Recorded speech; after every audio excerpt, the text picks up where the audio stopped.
365 Exciting Ways to Live, a book written by N.C. Sridharan. Change your life for better. Day 170. Victim of technology without discipline. An amazing invention, but who would ever want to use one? A comment on Graham Bell's invention of telephone on 7th March 1876.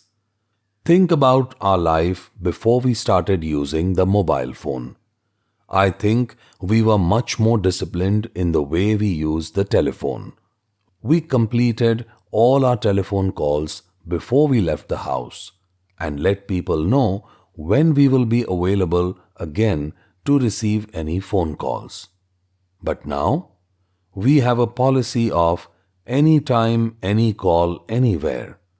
We have no discipline in using the rare technology of mobility telephones. Some time back, I wrote what it means to have technology without discipline, power without discipline, money without discipline, freedom without discipline, authority without discipline. Now, we should add to the list mobile phone without discipline.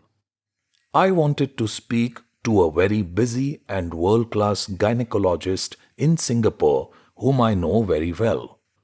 I sent him an email and asked him his mobile number. He was very sweet in his prompt reply, inquiring about me and my family, but added that I can call him on his landline since he does not answer mobile phone as he is very busy. He said he accesses people only through emails at an appointed time. No doubt, he is a very popular and successful person.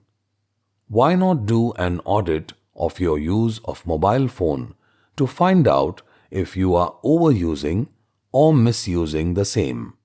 To buy this book, visit www.thetimefoundation.com.